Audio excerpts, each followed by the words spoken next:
又是一年的清明节，细雨绵绵的清晨，戚薇驾着车独自来到了上海郊外的一处陵园。每年这个时候，他都会推掉所有的工作，来到这里哀悼某个深埋于心中的亲人。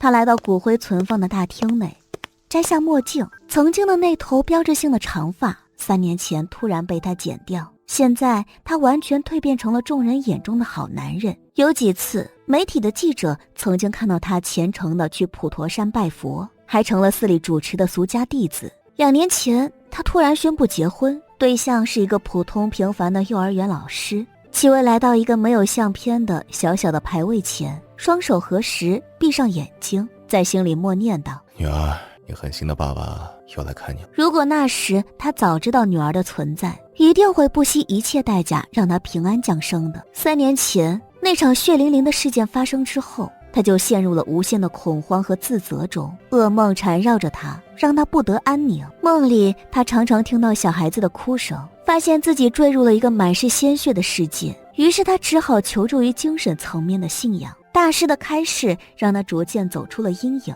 他的心变得宁静多了。他在牌位前矗立了许久，才转身离去。昨天晚上他又梦见那个人了，1000个日夜并没有磨灭对方清晰迷人的形象。既然许鹤云不愿意再见他，他就遵从了对方的意愿，再也没有刻意去寻找。在返回上海的途中，戚薇给妻子打了个电话，因为今天下午他就要坐飞机去和香港的一个客户谈判，他的公司正在筹拍一部纯爱动画。我知道了，要几天才能回来？可能得2-3天吧，看谈判的结果。香港人比较磨蹭，得有耐心才行。戚薇回答。又一通电话打了进来，是自己的助理小雅。回来之前给我打电话，要好好照顾自己哦。白娜叮嘱丈夫，她这个人一忙起来连吃饭都能忘了，有时候她真想辞了工作，全心全意地照顾她，可那样的话自己就真变成家庭妇女了。不过现在最大的问题倒是小孩，结婚2年一点动静也没有，他们也去医院检查过，都没毛病，可孩子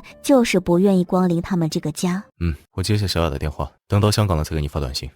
戚薇说完就挂了妻子的电话，把小雅的电话接了进来。这丫头是来通知自己下周电视台要派她去斯里兰卡拍外景的事。现在她虽然过得普普通通，但却活得充实安稳。然而命运的轨道却又出现了偏离。4月10日，科伦坡的黄昏，刚下过一场阵雨，空气新鲜，令人倍感舒适。许鹤云刚和合作公司的老板吃完饭，想独自在街上走走。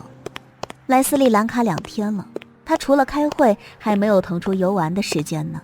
小峰马上就要念初中了，正在准备考试。小家伙的目标是中央音乐学院附中。许鹤云看了看表，刚6点多，再逛一会儿就回酒店休息吧。当他转过身想要继续往前走之时，一组外景队出现在街角，估计是来拍旅游节目的。一个灯光和一个摄像师跟在戚薇身后，3个男人调侃着来这里的趣事，兴奋地期待晚上预定好的民族歌舞表演。阿伟，原以为这里能碰到大眼美女，嗨，谁成想全是非洲人呐。摄像师老张大发感慨，他年龄和戚薇差不多，没成家，整天还像个小青年似的四处打野食。语言不通才是最